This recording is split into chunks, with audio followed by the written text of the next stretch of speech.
कुछ कहानियां वो किताबों में नहीं मिलती, वो हमारे घरों की दीवारों पर टंगे कैलेंडरों में सांस लेती हैं। दादी के पूजा घर में रखे उस पुराने पंचांग में और रसोई से आती त्योहार के पकवानों की महक में। आज हम समय की उसी कहानी में उतरने वाले हैं।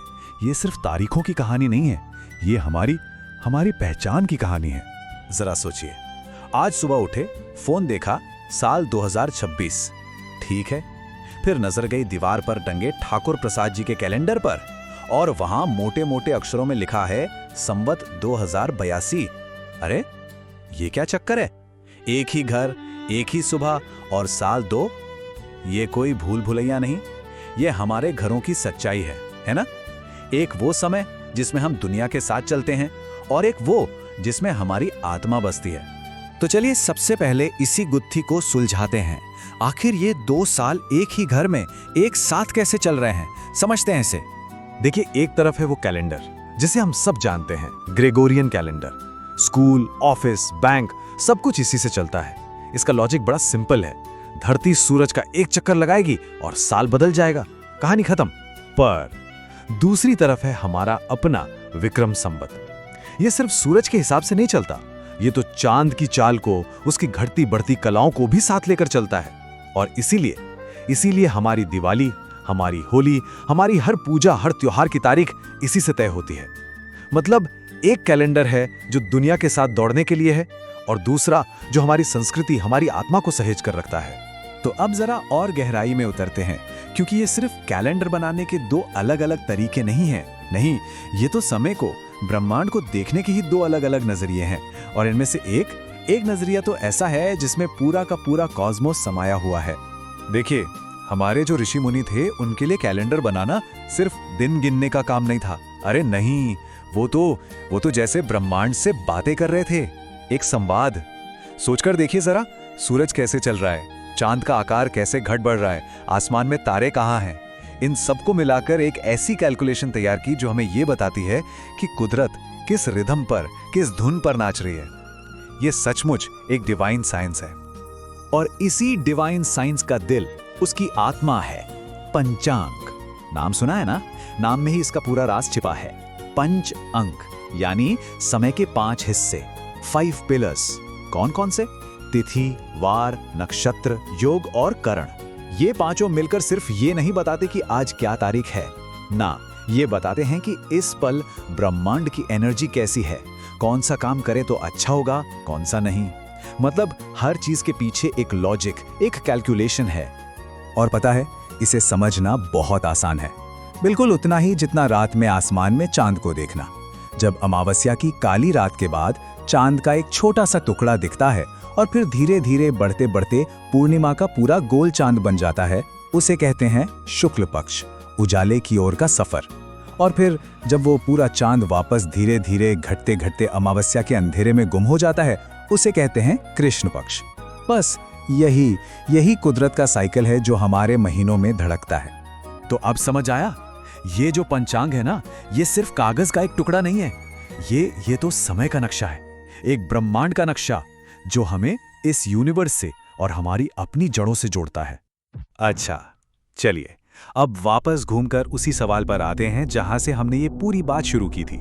याद है वो 57 साल का फर्क, ये आया कहां से? तो सुनिए, इसका जवाब एक कहानी में छिपा है, एक महान राजा की कहानी में।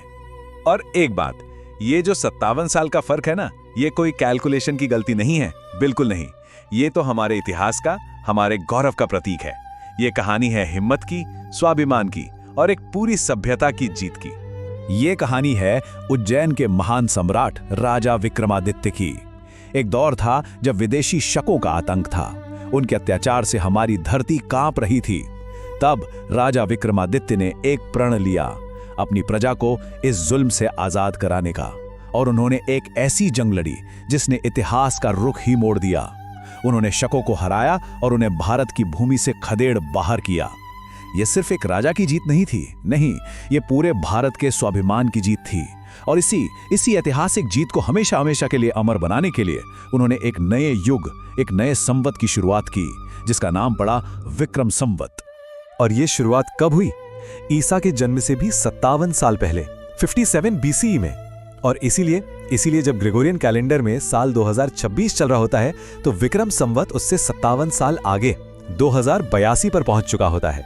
अब समझ आया वो 57 साल का गणित। खैर, इसके काफी सालों बाद 78 सीई में एक और कैलेंडर शुरू हुआ, शक संवत। तो ठीक है, ये तो हुआ इतिहास, गौरवशाली इतिहास, पर आज ये हमारे लिए क्या मायने रखता है? चलिए अब इस पूरी बातचीत के आखिरी हिस्से में अपनी इस विरासत की पहचान को और गहराई से समझते हैं।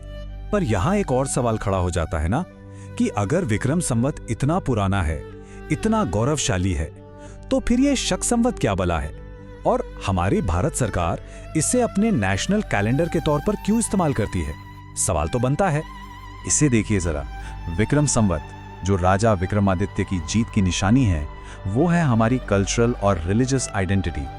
हमारे तीज त्योहार सब इसी से जुड़े हैं। और दूसरी तरफ है शक संवत जो 78 सीई में शुरू हुआ।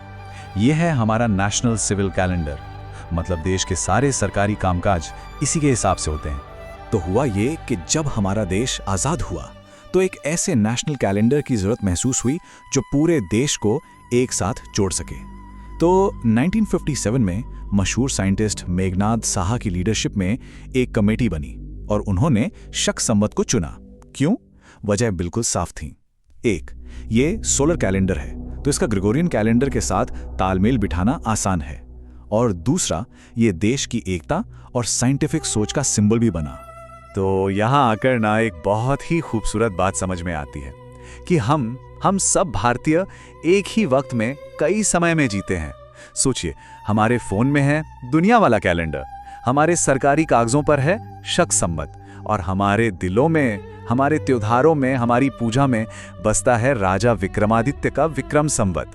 और शायद यही तो हमारी पहचान की खूबसूरती है कि हम अपनी जड़ों से भी जुड़े हैं और आसमान की तरफ भी बढ़ रहे हैं एक साथ। तो अगली बार जब घर में उस कैलेंडर पर या पंचांग पर नजर पड़े ना, तो उसे सिर्फ तारीखों का एक चार्ट मत समझिएगा। जरा रुक कर सोचिएगा कि उसमें एक राजा का शौर्य है, ऋषियों का दिव्य विज्ञान है और करोड़ों लोगों के विश्वास की कहानी है। वो सिर्फ हमारा कैलेंडर नहीं है, वही हमारी कहानी है।